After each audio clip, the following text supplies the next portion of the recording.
Aw bisimila ka bi bamanankan kunnafoni sɔrɔlenw kɛnɛ kɔnɔ min bɛna walawalali caman kɛ aw ye Mali kibaruyaw ani diɲɛ fan wɛrɛ kibaruyaw la bakuruba kunnafoniw an don kan kelen pe don. Ka taa septembre kalo tile 7 la ka taa bila a tile 9 na DF ɲɔgɔndan o bi sigi sen kan Mali jamana kɔnɔ baki ɲɔgɔndan fana dɔgɔdalen don ka bɛn septembre kalo tile 14 ka taa bila septembre kalo tile 17 la Mali jamana kɔnɔ yan nɔ kunnafoni yɛrɛ dira ka bɛn ni juillet kalo tile 16 tɛmɛni kalanko ɲɔgɔndan ninnu minnu dɔgɔdalen filɛ ni walima a bɛ ye cogo jumɛn na kalanko ko ɲɛnabɔbagaw fɛ jaabi bi sɔrɔ an ka laseli kɔnɔna na o de y'an don kan ye bakuruba kunnafoni na kunnafoni wɛrɛ bɛna fara kunnafoni minnu kan ka walawalali k'a la aw ye a y'aw bisimila.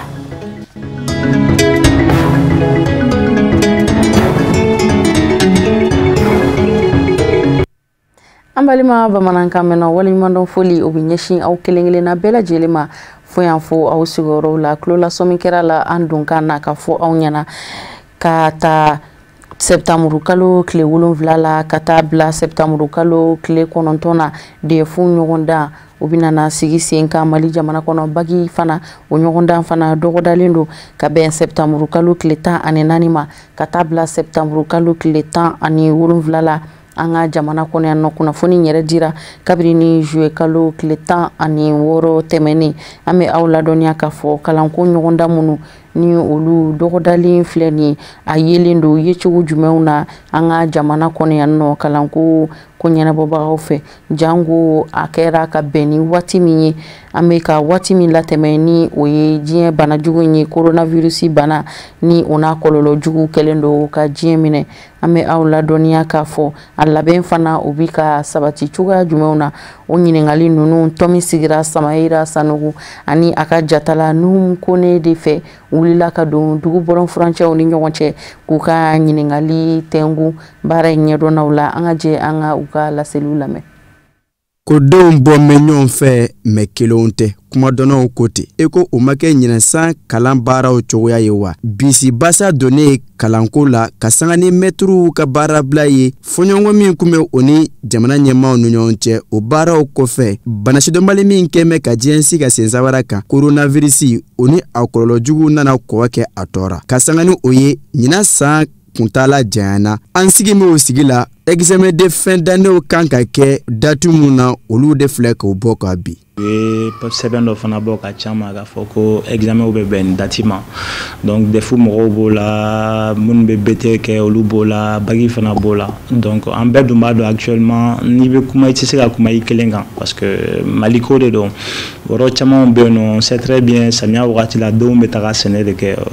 caman bɛ yen nɔ je sais actuellement u tɛ ka taa kalan na parce que ani caman bɛ kuma u bɛ sɛnɛw ni fɛnw la o difficultés bɛ yen nɔ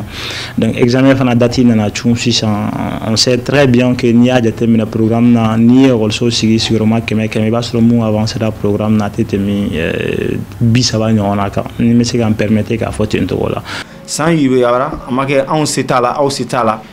a kɛra fɛn ye min nana cun bɛɛ kan ni ko cunna aw bɛɛ kan aw bɛ jɛn fɛɛrɛ min bɛ se ka to sababu n'a bɛ se ka bɔ a kɔnɔ a b'o fɛɛrɛ de ta san yiriyara mais datu ni ɲɔgɔndan kan ka kɛ waati ni wagati fɔra aw bɛɛ k'i cɛsiri an ka labɛn sabati mɔgɔ si kana i timinangoya a ka yɛrɛ denw na k'a fɔ u k'a dɔn baara de bɛ se ka to u bɛ se ka bɔ ko in kɔnɔ an donna a kɔnɔ mais an tɛ kɔnɔ da an bɛ bɔ kɔnɔ de dan bɔ kɔnɔ ni mun ye o ye baara di dati minnu fɔra bɛɛ ka labɛn sabati ka bɛn n'o dati ninnu ye bɛɛ k'i cɛsiri n'an cɛsiri n'Ala sɔnna ma an bɛ bɔ a kɔnɔ ka sɔrɔ a ma kɛ ni degun wɛrɛ tuguni. O b'a yira k'a fɔ daga wulila sonkala ma ye mun ne kan ka kɛ maaw fɛ minnu ka wulikajɔ ɲɛsin bɛ kalanko ma walasa kunnawolo ni kunkɔrɔtaw bɛ se sɔrɔ examen ninnu jaabiw kɔfɛ. Ekɔliso caman fana bɛ yen nɔ n'olu ye ekɔliso privé an yɛrɛ fana b'o la parce que avant que ekɔlisow ka datugu définitivement an kun tilala an ka programme na ni 70% ye an y'an ka évaluation 2 bɛɛ fana kɛ o notes fana bɛɛ bɔra donc alhamdulilayi kɔni u ye kalan daminɛ an sera ka tila an ka programme bɛɛ la fo an ye bac blanc kɛ ka defu fana blanc kɛ o résultats fana bɛ na bɔ. Donc an y'a fɔ na fɔlɔ ye min ye k'u ladɔnniya u k'a dɔn ko in ye sɛbɛ ye bɔ ka baara kɛ sɛbɛ la filanan ye min ye mɛtiriw bɛɛ k'i cɛsiri sabanan ye min ye an minnu ɲɛmaa ye an fana k'an jɔ an jɔyɔrɔ la nana ye min ye denmansaw fana ko denmisɛnninw gɛrɛ u yɛrɛ la u kana bila problème la parce que ko kalan tɛ yen u k'u surveiller k'u kɔlɔsi so kosɛbɛ parce que kalan dɔ bɛ kɛ ekɔliso la mais kalan fanba ye so kɔnɔna ye maître bɛ fitinin de di ekɔliden ma n'a taara so a bɛ a tɔ a bɛ cɛsiri o de la so donc kalan ye fan fila de ye kalanyɔrɔ ta ani sokɔnɔ ta donc n bɛ wele bila masaw ma masaw fana k'u cɛsiri k'an ka baara in dafa walasa a ka kɛ kunkɔrɔta ye an bɛɛ ma. hali n'a ma ɲɛ k'a fɔ ko san kɔni sɛbɛkɔrɔ bisi basa la ka sanga ni ko camanw ye i n'a fɔ ekɔli karamɔgɔw ka baara bila coronavirus banakisɛ ni a kɔlɔlɔ jugu ekɔliden dɔw y'a yira k'a fɔ olu jigila ma tigɛ ni ala sɔnna a ma laɲini bɛ kɛ sɔrɔ fɛn ye. awɔ mɔgɔ bɛ se ka jigi da ma awɔ a bɛ sɔrɔ an pɛrɛnnen an bɛ ka cours faamuya an bɛ ka cours kɛ fɛnɛ an bɛ ka su classe kɔnɔ ka ɲɛ fana min bɛ ne ka ɲɛfɔ tɔw ye an ye candidatw ye an ka baara kɛ walasa an ka sɔrɔ an ka kɛ classe kɔnɔ an ka explication su ka ɲɛ maître mana min fɔ an ka sigi k'olu faamuya an ka ɲɔgɔn respecter classe kɔnɔ fana. an ma ladɔnniya k'a fɔ defu baaraw bɛ ɲɛnamaya an ka jamana kɔnɔna na k'a daminɛ septembre kalo tile 7 ka taa bila a tile 9 na baccalauréat malien septembre kalo tile 14 ka taa bila a tile 17 la institut de formation des maîtres IFM k'a daminɛ septembre kalo tile 14 ka taa bila a tile 18 la certificat d'aptitude professionnelle CAP septembre kalo tile 23 ka taa bila a tile 26 la ni k'a sɔrɔ k'a kun cɛ ni brevet de technicien BT u bɛ da septembre kalo tile 28 ni ka taa kun cɛ octobre kalo tile 2 ala ka gɛrɛsɛgɛ ɲuman di ekɔlidenw bɛɛ lajɛlen ma. amina yarabi samayira sanugo ala ko duwawu bɛɛ lajɛlen minɛ sɛnɛko binankun kan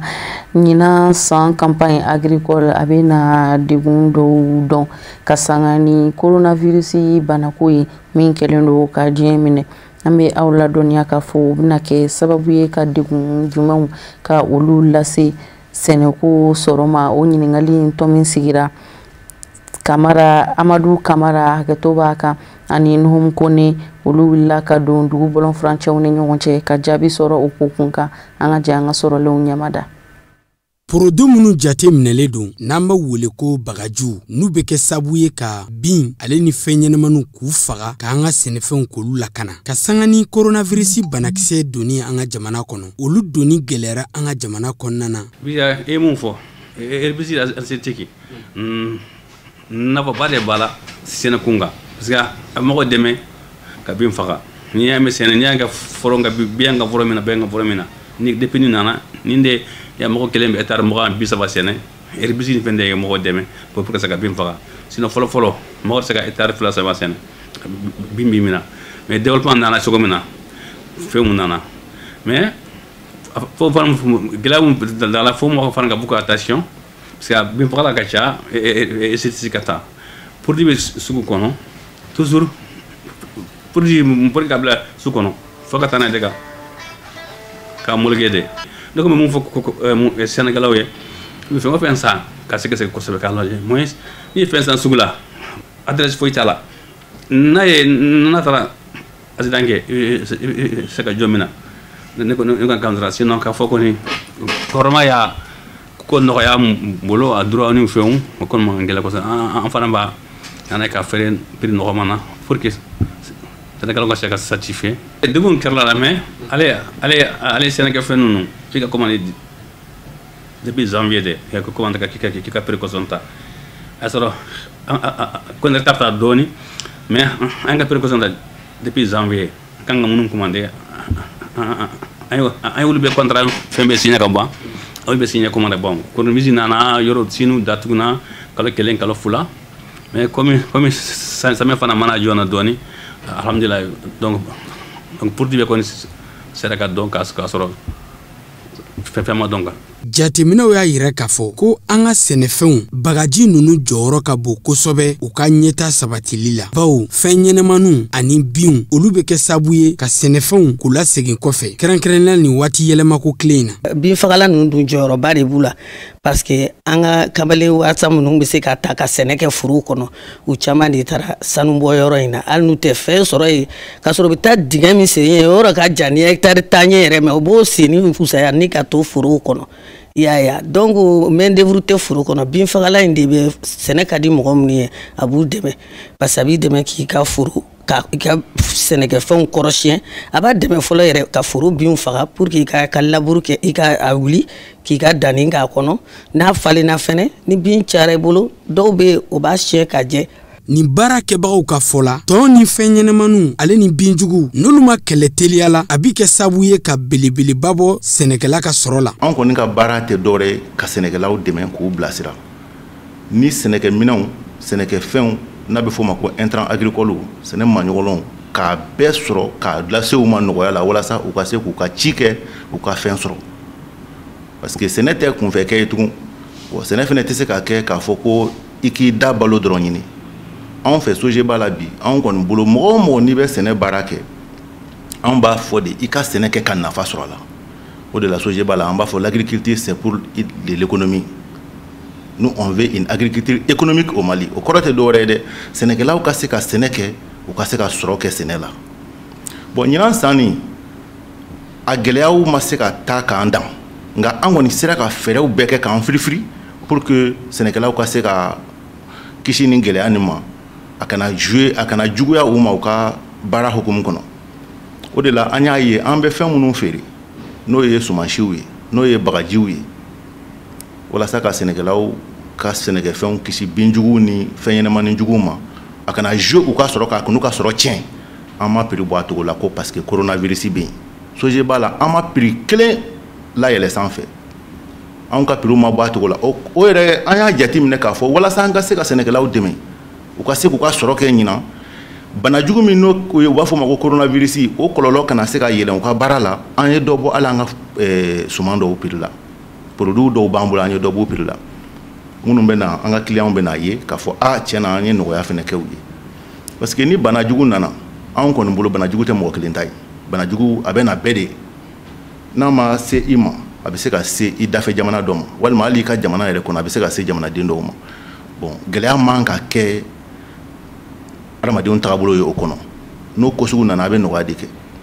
donc an kɔni ye fɛɛrɛw bɛɛ tigɛ an bɛ sumansi minnu feere an bɛ bagajiw minnu feere an bɛ fɛn o fɛn minnu feere sɛnɛkɛfɛnw na an ka société kɔnɔ k'a bɛɛ sɔngɔ to a togo la n'an ma mun sɔngɔ to a togo la an ye bere gosi o sɔngɔ kun k'o lajigin k'a yiraw la k'a fɔ ko bagaji minnu filɛ nin n'an b'u wele ko pesticide ani insecticide olu n'a ɲɔgɔnna wɛrɛw n'u bɛɛ lajɛlen bi sɛnɛ yakubuyali ko fɔ an ka jamana kɔnɔna na a yira k'a fɔ ko nin waati laban ninnu na gɛlɛyaba donna u donni na an ka jamana kɔnɔ ka sanga ni jamana dancɛw datuguni min sabu bɔra coronavirus banakisɛ la wa ni bagaji minnu filɛ nin ye ni cikɛlaw b'u matarafa a baarakɛbagaw kɛlen bɛ ka wulikajɔw bonya su ni tile wasa waati n'a natogo kama Mali cikɛlaw bɛ se k'a sɔrɔ nɔgɔyala cogo min na waati bɛɛ lajɛlen na san kurukara bɛɛ lajɛlen kɔnɔ wasa dun ka fa o ni sɔrɔ ni yiriwa o ye sabati cogo min na ka ɲɛsin cikɛlaw ma. Sigida jɔyɔrɔ ka bon kosɛbɛ ɲɛnɛmaya la an dun bɛ bi tile min na i n'a fɔ komi bi taamɛnɛ kungo kɔnɔnaw na ani jiritigɛ dansago jugu olu bɛ ka yakubaya an ka jamana kɔnɔ yan nɔ an bɛ aw ladɔnniya k'a fɔ sigida a bɛ gɛlɛya jumɛn de lase u ma Samahira Sanogo ani a ka jata la Nuhum Kone u wulila ka don dugu bɔlɔnfurancɛw ni ɲɔgɔn cɛ walasa ka se ka yiri la baarakɛlaw ani ka se ka jiri lakanabaw ka se ka u ɲininka u ka se ka dɔ fɔ an ye o kɔrɔfɔw bɛɛ lajɛlen kan an ka jɛ an ka sɔrɔlenw ɲamada. Jiriw ye Ala ka danfɛn ye i ko guna adamadenw wa jɔyɔrɔba de bɛ o la jɔn ka ɲɛnamayali ani a ka sigida yiriwali la nka an bɛ don min na i n'a fɔ bi n'i y'a ta k'a lajɛ dɛmɛ min ni makama min kan ka ta ka ɲɛsin yiriw ma o t'a la ka bɔ a sira fɛ baw n'i y'a ta k'a lajɛ ɲɛgɛtakɛwalew de bɛ ta ka ɲɛsin kungo kɔnɔna ma sanga ni waati bɛɛ lajɛlen i n'a fɔ yiri tigɛ kojuguya tasuma mɛnɛ a n'a ɲɔgɔnna caman sariya bɛ mun de fɔ ka sanga ni yiri tigɛli baaraw ye. An ka baara de yiri tigɛ ye sariya de b'a la Mali gouvernement ye loi numéro 10/28 a y'a yira na i bɛ plan d'aménagement de kɛ fɔlɔ n'i ye plan d'aménagement kɛ o sofɛriw bɛ wuli ani gasi mɔgɔw ni yiri kan ka tigɛ ni man ka tigɛ yiri tigɛ ma bali nka kunfɛ tigɛ o de balila n'u ye marquage kɛ yiri ju kelen kelen kan i kan ka nin de tigɛ i man kan ka nin tigɛ o ye marquage kɛ minnu kan an b'olu de tigɛ. N'a ma ɲɛ k'a fɔ ko sariya sigilen don min bɛ kɛ sababu ka yiritigɛ baaraw la tilen ala bonyabaliya n'a fɔ sariya b'a yɛrɛ n'i ye yiri kelen tigɛ dɔ kan ka turu e fɛ o nɔ na nka ni o baara ma to ka bɔ o sira fɛ bɛɛ kɔlɔlɔ jumɛn bɛ se ka kɛ a la adamadenya la. Ni yiri tigɛra n'a ma turu kɔlɔlɔba de b'a la. A kɔlɔlɔ dɔ bɛ se ka na ni ja ye, a kɔlɔlɔ dɔ bɛ se ka na ni san nabaliya ye, a kɔlɔlɔ ka ca a tɛ se ka fɔ ka ban. An kɔni n'i ye yiri tigɛ dɔrɔn i bɛ yiri tugu o de nafa ka bon barisa i bɛ misali ta an bɛnbakɛw y'a to yen de o y'a dɔ de turu an ye o ye n'an fana ma dɔ turu k'a bila an kɔmɔgɔw ye i bɛna sɔrɔ baara bɛ gɛlɛya. Ni yiri tigɛ ni dɔ ma turu a nɔ na a bɛ kɛ problème ye a bɛ kɛ sababu ye ka ja s'a ma parce que jiri de ye ji ye ni ji tɛ dɔrɔn ji tɛ na a nafa ka bon kojugu fo jiri ka turu de an b'a dɔ tigɛ dɔ kan ka turu o kɔni ye ne ka yeta ye. Samiya de ye waati ye min ni yirituru baaraw kan ka warakata jamana fantan naani bɛɛ lajɛlen fɛ a ka ja diɲɛ bunakun kan baw o waati de yiri maa tɔ ka turu maa fɛ bɛɛ a ka ca ala fɛ a bɛ balo. Anw mana yiri o yiri tigɛ misali la n'an ye yiri kɛmɛ de yiriju kɛmɛ de tigɛ bari kutako de don o bɛ kungo de lajɛ ni kungo fanga bɛ se min kɔrɔ min na a tɛ na ni kɔlɔlɔ ye o b'o de d'i ma o b'a fɔ i k'o tigɛ n'i y'o tigɛ n'a sɔrɔ yiriju kɛmɛ de don o k'o d'a ma san kɔnɔ san kuta ye yiriju kɛmɛ ye an bɛ yiriju 1000 de turu o nɔ na i n'a fɔ an ka ɲinan yɛrɛ an ye yiriju 3,000 de turu k'a sɔrɔ an ka kuta la an ma tɛmɛ yiriju 800 kan yɛrɛ nka an ye yiriju 5000 de turu ɲinan samiya in kɔnɔ. Ni yiri banna adamadenya banna dɛ a fɔra ko mɔgɔ min ye yiri kelen turu yanni ka sa dɔnniyaba y'a fɔ vraiment k'i ma kɛ sago f'u ye parce que mɔgɔw bɛ sigi a suma kɔrɔ dɔw b'a yiri den dun dɔw b'a kɛ fura ye. Mais n'a fɔra k'e bɛ taa yiri turu dɔ k'i kɔ dun ou bien yiri min bɛ san 100 i bɛna dɔrɔn i b'a bɛɛ tigɛ ka bɔ yen ka taa kɛ i yɛrɛ ka garisɛgɛ fɛn ɲini ye n'o kɛra an ka jamana ci yɔrɔ jan dɛ an bɛ fɛn fɛn la moi je pense que an ka jan an bolo di ɲɔgɔn ma an ka sigida in lakaniya sigida in an mɔkɛ an tulomasɛnw y'u ta kɛ ka taa ka to yan an mɔkɛw y'u ta kɛ ka taa ka to yan an yɛrɛ bɛ yan. Dan ka sigi tasuma mɛnɛ kojuguya la kungo kɔnɔnaw na dɔ ka bɔ yiri tigɛ kojuguya la janko min tɛ sariya kɔnɔna na wulikajɔw ka kɛ teliya la ka yirituru baaraw nun don janko hali bi adamadenya bɛ se jidi cogo min na baw maa min mana kɛ sababu ni ka yiri kelen turu a ka ɲɛnamaya kɔnɔna na a tigi ka diɲɛlabɔ ma kɛ fu ye kuma dɔnnaw b'a fɔ ten. Bi an da bɛna se minisiriso secrétaire généraux jɔyɔrɔ ma ni minisiri tɛ yen nɔ i n'a fɔ ko min Mali jamana bɛ ka waati min latɛmɛ ni gouvernement sigilen tɛ an ka jamana kɔnɔ minisiri sigiyɔrɔ olu langoloyalen don an bɛ waati min na i n'a fɔ komi sisan secrétaire généraux ninnu olu de bɛ ka tɛmɛ ni baara ye minisiriso ninnu kɔnɔ Mariétou Diallo Baba Keita u ye wulikajɔ kɛ a ko kan.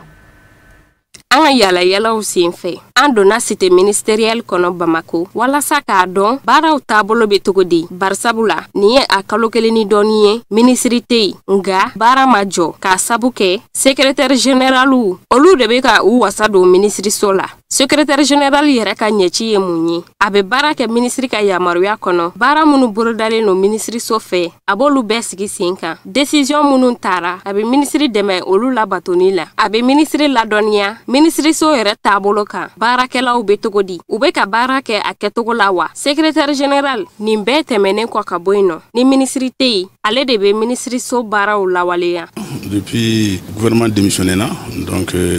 directement an ye instruction sɔrɔ lettre sɔrɔ k'a fɔ ko secrétaire général olu de bɛ affaire courantiw bɛɛ gérer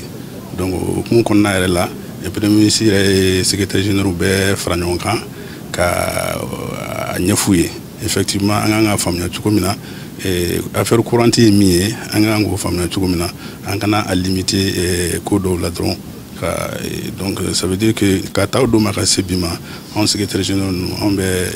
affaire gérer fɛn o fɛn tɛ taa conseil des ministres kɔnɔna na donc a yamaruyalen don an k'olu bɛɛ traiter donc o kɔrɔ de ye affaire courantiw ye donc o hukumu kɔnɔna la bon effectivement affluence baw tɛ yen mais quand même fɛn o fɛn b'an ka hukumu kɔnɔna la secrétaire général an bɛ k'olu gérer premier ministre b'an fara ɲɔgɔn kan kuma bɛɛ k'o ɲɛfɔ an ɲɛna donc comme ale bɛ yen donc il représente tous les ministres aujourd'hui donc de ce fait en secrétaire général on bɛ affaire gérer fɛn o fɛn bɛ ministre ta ye donc o bɛ lase ale ma ka tɛmɛ an ka secrétaire général du gouvernement fɛ. donc c'est k'a fɔ o la ko vraiment baaraw bɛ ka kɛ cogo la mais fɛn o fɛn de tɛ conseil des ministres kɔni concerné vraiment an tɛ se k'o dossier traité puisque ministres kan ka fara ɲɔgɔn kan k'o dossier signé an bɛ se k'a fɔ bon gɛlɛya an yɛrɛ b'a dɔn ka ban affaire courante ye min ye n'an y'o faamuya ka ban an bɛ se k'a fɔ a baara man gɛlɛn ni dossier nana ma an bɛ se ka minnu traité dɔrɔn an b'olu gérer o bɔ a la k'olu traité parce que fɛn dɔw bɛ yen olu tɛ se ka jɔ puisque a mana kɛ cogo o cogo i b'a sɔrɔ ministère ye fɛn programme dɔw lancé baara dɔw bɛ yen baara courante dɔw bɛ yen olu tɛ se ka jɔ donc olu ko kɔni baara an b'olu k'a cogo ma an bɛ mɔgɔw reçoit an bɛ usagers reçoit u ka courrier bɛ traité donc fɛn o fɛn kɔni yɛrɛ bɛ an ka hukumu kɔnɔna la an b'o bɛɛ kɛ a ɲɛ ma donc an tɛ gɛlɛya sɔrɔ o la an baarakɛɲɔgɔnw fana bon i b'a dɔn i y'a dɔn nin ko in nana fara coronavirus problème nin kan donc an kun ye baara organiser cogo dɔw la donc o baara organiseli kɔnɔna la an kɔni b'a ɲini an collègues fɛ u ka baara kɛ o cogo la puisque an ye fɛɛrɛ dɔw boloda pour que coronavirus yɛrɛ kunbɛli kama an ye fɛɛrɛ dɔw boloda donc o fɛɛrɛ minnu b'an bolo an bɛ fɛ baara ka continuer ka kɛ o cogoya fɛ donc n'o kɛra peut-être fɛn o fɛn ye baara ye min b'an ka hukumu kɔnɔna la an bɛ se k'o bɛɛ latɛmɛ o cogo la. Ni gouvernement kura sigila, secrétaire général ka baara de ye ka ministre kura la kunnafoni a dala min kan o kun ye baara minnu kɛ ani minnu bɛ se. Farafina Kilibiyan fanfɛ jamana ɲɛmɔgɔ 5 minnu ye taama kɛ ka na Mali jamana kɔnɔ yan nɔ malidenw cɛ bɛn kuma fɔli la ni taama in ɲɛkun yɛrɛ tun bɛ Niger jamana ɲɛma Mahamadu Isufu bolo ni ale de Farafina Kilibiyan fanfɛ jamanaw ka tɔn CEDEAO ma ɲɛma ye an bɛ aw ladɔnniya k'a fɔ taama in a kun cɛra ka bɛn alamisa don juillet kalo tile 23 ma taama in kun cɛra kɔrɔfɔ minnu kan Musa Fumba bɛna o ɲɛfɔ an ye.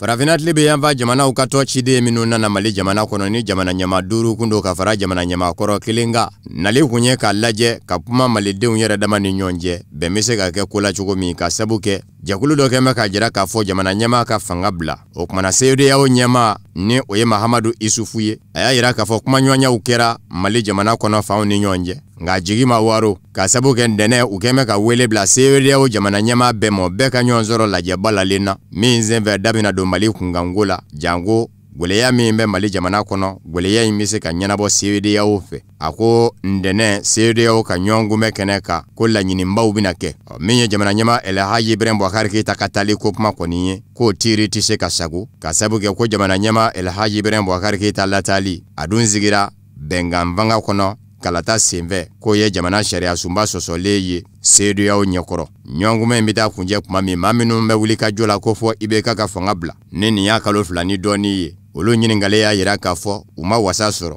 u ni CEDEAO cɛ kuma la a ɲɛma ni o ye Imam Mahmoud Diko ye a y'a yira k'a fɔ a y'a fɔ a bɛ segin a kan Mali jamanadenw ye den jɔlenw ye jamanadenw dɛ minnu bɛ yira k'u suuli dunanw ka n'u da don i ka ko la o ye bonya ye k'a fɔ ko Mali jamana bɛ digi ka don da dɔ fɛ min t'a dɔngɔda ye k'o ti kɛ o kumana ko ale bɛ se k'a fɔ ko u ma bɔ u nɔ na u ni CEDEAO cɛ u ni jamana ɲɛma Elhaji Ibrahim Boubacar Keita cɛ. O de b'an sɛnsɛn ka diɲɛ fan wɛrɛ kunnafoniyaw fana lasɔrɔ ani Musa Famba bɛ to ɲɔgɔn bolo a ka o lase an ma.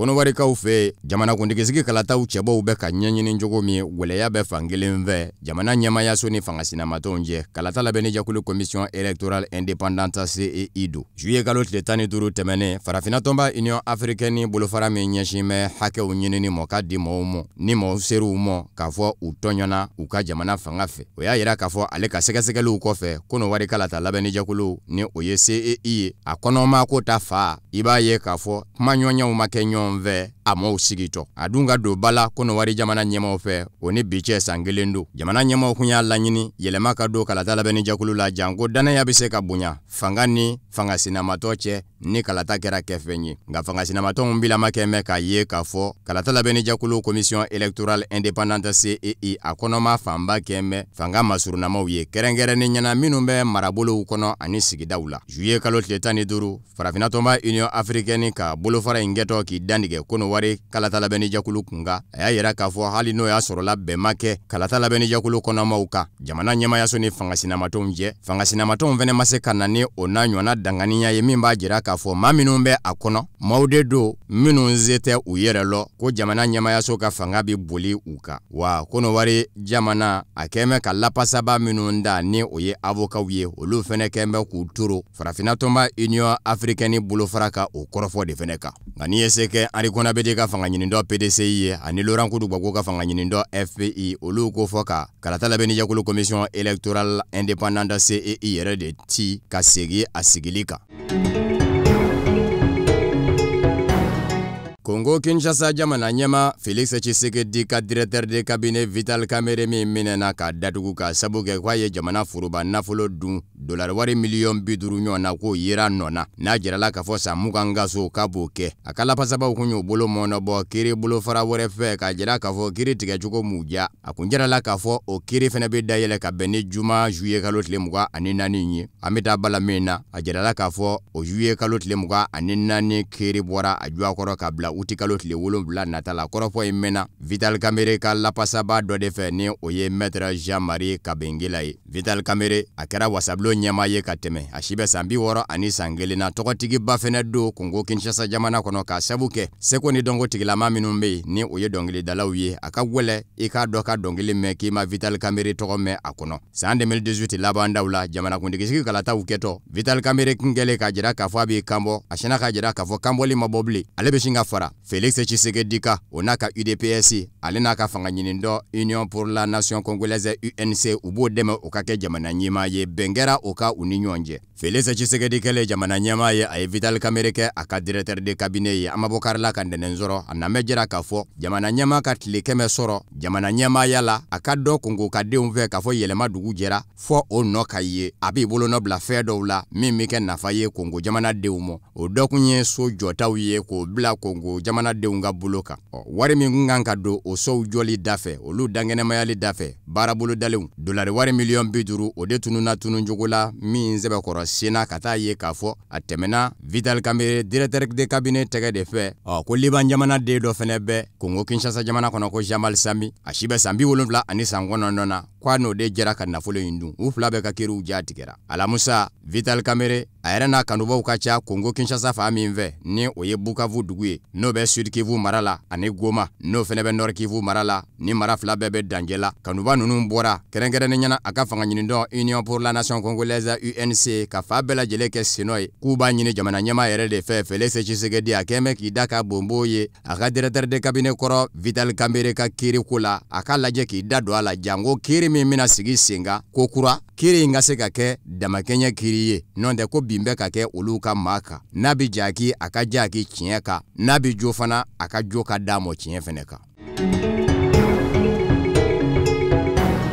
Tanzania ka jamana ɲamakɔrɔ Benjamin Kpaka dabama ka wele sera mɔ alamusa ka dugujɛ jumana ka sido san 80 ani san 1 na Tanzania duguba Dar es Salaam lapitaninzo dɔ la kɔrɔfɔ in mɛnna ka bɔ Tanzania jamana ɲɛma John Magufuli de da jabaraninzo la John Magufuli jamana ɲɛma y'a yira k'a fɔ tile 7 de bɛ kɛ tasibila la ka ɲɛsin jamana ɲamakɔrɔ Benjamin Kpaka mɔ wa a bɛ daminɛ juma juillet kalo tile 24 Tanzania ka jamana ɲamakɔrɔ Benjamin Kpaka a kɛra Tanzania jamana ɲɛma ye san 1995 ni ka mandat filanan sɔrɔ k'o kɛ k'o se a da la san 2002 a ka mandat filaw kɛra dayɛlɛli ye ka ɲɛsin diɲɛ mɔ ka sabu kɛ a fɔra jamana ɲɛma min kɔ ni o ye Ali Hassan Wenyi ye ale kun ye baara caman kɛ o la min bɛ se ka to dongabɔ bɛ se ka nɔgɔya Tanzania jamana kɔnɔ setigi jamanabaw n'u ka nafolo ka se ka na u ka nafolo labaara Tanzania jamana kɔnɔ Benjamin Kpaka yɛrɛ bangena san 1938 de jamana worodugu yanfan fɛ ka digi a kɔrɔ yanfan ka du kɔnɔ du min kun tɛ o n'a ɲɔgɔnna fɛntigi duba ye a ye sanfɛ kalanw kɛ Ugandakaw ka sanfɛ kalanso la ni o ye Makerere ye san 1962 ka taa se san 1976 mɔ Tanzaniaw ka kunnafoni di gafe caman bɛ a kɛra o ɲɛmaw ye ni ka sɔrɔ kana kɛ Tanzania jamana ɲɛma gale Julius Nyerere o ka kunnafoniko ɲɛnabɔba bɛɛ lajɛlen ye fanga kɔnɔ Benjamin Kpaka a ye Tanzania ni jamana wɛrɛ ni ɲɔgɔn cɛ koɲɛ ɲɛnabɔ minisiriyaw kɛ ka kɛ Tanzania lasigiden ye Ameriki jamana kɔnɔ a kɛra sanfɛ kalanko minisiri minisiri fɛnɛ ye ni ka sɔrɔ kana kɛ jamana ɲɛmaa ye a bɔlen jamana ɲɛmaaya fɛnɛ na a yira surunani do jɛkulu dɔw fɛnɛ kɔnɔ mangama jamanaw kɔnɔ kɛrɛnkɛrɛnni ɲɛna diɲɛseleke naani tɔnba Nations Unies ɲɛmaa min kɛra farafinde ye ganakaw ka jamanaden Kofi Annan kuma min na ni o bɛ ka ɲini ka Keniyakaw ka kalata kɔfɛ manga ban san 2008 min kɛra faali da ye Keniyakadenw yɛrɛ dama ni ɲɔgɔn cɛ jamana ɲɛmaa kɔrɔ Moi Kibaki n'a ka danga Arap Moi olu bɛ fankelen fɛ fanga la fanga sinamatɔ ɲɛmaa Raila Odinga bɛ fan dɔ fɛ jamanadenw de ye ɲɔgɔn sɛbɛ kɔrɔ fa olu ni ɲɔgɔn cɛ kalata kɔfɛ manga senfɛ a yira Kofi Annan ka jɛkulu kɔnɔ ko kɛlɛ banjogo ɲini Kenya.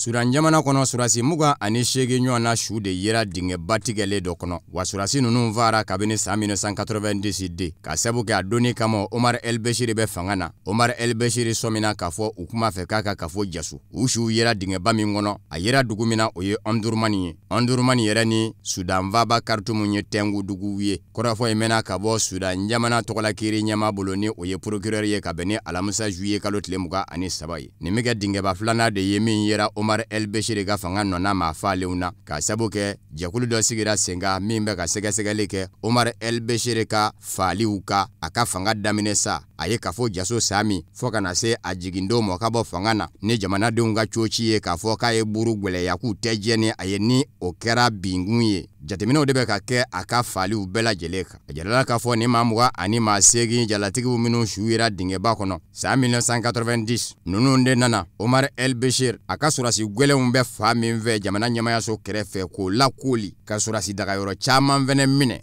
nka u ma se ka Omar El Bashir ka fanga bi a ser'u la min kɛ n'a y'u sɔrɔ a tɛgɛ la a y'u bɛɛ lajɛlen ni kɛnɛ karaba juin kalo tɛmɛnen camancɛ dingɛba wɛrɛ fɛnɛ yira o fɛnɛ maa falenw o ye san 1998 taw ye Omar El Bashir ka fanga fɛ surasi kalanden dɔw de kun b'a fɛ ka boli ka sabu kɛ u kun bɛ yɔrɔ min na n'u ka dɔnda bɛ ka kawuriya surasiya kɛcogo la degu da kun do u ka ye seliba yɛrɛ ɲɛkɔrɔ sa u y'a ye bɔcogo tɛ u la k'u ka denbaya lasɔrɔ ka taa seliba kɛ u ka denbaya la u ko k'u bɛ boli u minɛnen u ni kɛnɛ karabara Omar El Bashir ka fanga fɛ nka a donni kama san 1998 Omar El Bashir ka fanga ye dantigɛli kɛ k'a jira k'a fɔ denmisɛnnin minnu ndununa u su yera babolo belebele min bɛ tɛmɛ Sudan jamana da fɛ n'a bɛ bɔ fɔ Ethiopie yanfanw fɛ ka na yɛrɛ sɔrɔ fɔ Misira yanfan fɛ ko Nile Bleu ko u kun bɛ kuru min kɔnɔ ko kuru de dafirila n'o ye k'u fa ji la k'u su sera ka ye kɔrɔfɔ in ma bɛɛ surasi denmisɛnnin ninnu nsomaw ma wa fura dama ma deli ka da la k'a fɔ ko kɛra nin jogo in na.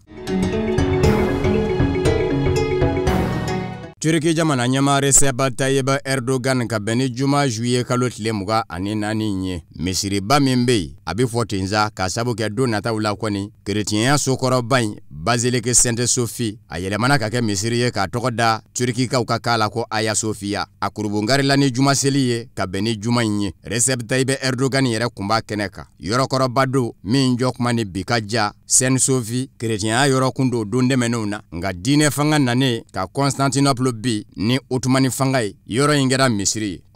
nka n'a ma ɲa k'a fɔ keretiyɛnw ma se ka diɲɛ yɔrɔ kɔ jamana ɲɛmaa min kun nana Turki jamana kunna san 1934 yɔrɔw la o ko nin tɛ baasi ye yɔrɔ in ti kɛ keretiyɛnya ta ye bilen a ti kɛ silamɛya ta ye bilen a bɛ kɛ diɲɛ bɛɛ ta ye fɛnkɔrɔba min ni diɲɛmaa bɛ se ka taa damu ta a lajɛli la u k'a ma ko site touristique Recep Tayyip Erdogan de nane filɛ nin ye o bɔ a mɔ ka jira k'a fɔ yɔrɔ in bɛ kɛ misiri ye wa a bɛ Turki dugukolo de ka Turki sago bɛ a la ko in ye maa caman dɔrɔ jamanaw minnu bɛ i n'a fɔ Grèce ni o yɛrɛ ye nazarala jamana kɔrɔba ye o y'a yira k'a fɔ a kɛcogo man ɲɛ ka sabu kɛ n'i y'ale yɛrɛ ɲininka ale b'a fɔ k'a nin yɔrɔ bɛɛ Basilique Sainte Sophie in na keretiyɛnya yɛrɛ ɲɛmaaba ni o ye Pape François ye o fɛnɛ y'a ka nisɔngoyaw jira k'a fɔ Recep Tayyip Erdogan Turki jamana ɲɛmaa ka yɔrɔ in yɛlɛma ka kɛ silamɛya diinɛ ta ye k'a ma bɛn ale fɛnɛ mɔ ka bɛn ni juma in ye maabaw welela ka bɔ diɲɛ fan caman fɛ ka ɲɔgɔn sɔrɔ Turki duguba la Istanbul ka juma seli araba tɛmɛnen Recep Tayyip Erdogan a y'i to bɔlɔlɔ sanfɛ Twitter ni ka ja dɔ ta k'o bila ja min na silamɛw kɛn bɛ ka u ka nisɔndiyaw jira ka ala wale ɲuman dɔn Sainte Sophie yɛlɛmali la ka kɛ misiri ye Turki duguba la Istanbul a y'o jaw dɔdɔni jira Twitter ka ni ka sɔrɔ ka kunjɛ ni kuma ye ko e yɔrɔ in bisimila i ye silamɛw ta ye wa i yɛrɛ fɛnɛ ta ye silamɛw ye i bisimila nin kɛra ka kɔrɔfɔw ye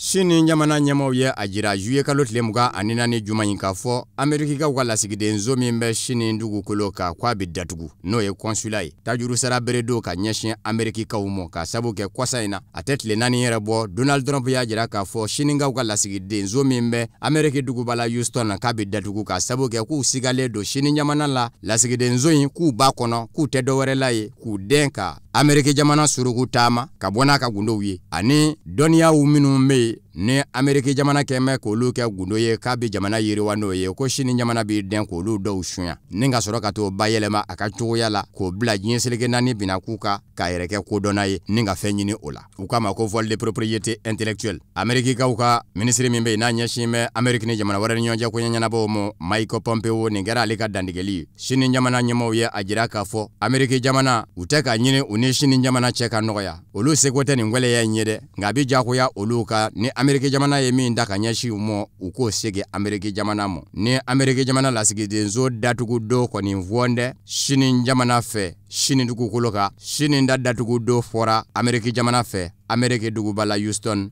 tile 3 de dira sini jamana mo a de bɛɛ ka bɔ lasigiden nzo in kɔnɔ gwɛlɛya caman bɛ sini jamana ni Ameriki jamana cɛ ka daminɛ sanni feere gwɛlɛyaw la gɛrɛndɛba donna u ni ɲɔgɔn cɛ ye u tɛ ɲɔgɔn ka minɛnw zante bilen wa coronavirus bana fɛnɛ o banakisɛ ɲɔgɔn jaki fɛnɛ tɛ ka ban Ameriki jamana ni sini jamana cɛ bawo ma bɛ ma la o dɔw kɛmɛ ka jira k'a fɔ sini jamana ma ɲɛmɔgɔw ka kolobo kalaba de kɛra sababu ye ni ka coronavirus in jari min yɛrɛ nana ko tɔ k'a kɛra Ameriki jamana ni sini jamana cɛ kɔsa in na sini jamana ye sariya sen gwɛlɛ dɔw ta ka mara dɔ sɛgɛrɛ mara min hali n'a ka yɛrɛma hɔrɔnya tɛ a bolo sini jamana kɔnɔ a bɛ minan gɛrɛngɛrɛnin kɔnɔ Hong Kong marabolo do marabolo min kun bɛ Angleterre jamana ka mara kɔnɔ nka kɔsada in na marabolo in lasegina sini jamana mɔ ni ka minɛn gɛrɛngɛrɛlen dɔ jɔ a ye nka sini jamana de n'an bɛ sariya kuraw de ta danfaraw minnu bɛ Hong Kong mara kɛcogo ni sini duguba tɔw ni ɲɔgɔn cɛ ni ma bɛ se k'a fɔ o n'a ɲɔgɔnna bajanbilaya dɔw ɲɔgɔn bɛ Hong Kong sini jamana y'o dɔɔnin gɛrɛn dɛ Hong Kong bolo o bɛn dɛ Hong Kong mɔ ani diɲɛ seleke naani setigi jamanaw nazara yanfa Ameriki jamana bɛ o ɲɛkun na kabini o kɛra Ameriki ye dɔ fara gɛrɛndɛ kan ani sini jamana cɛ.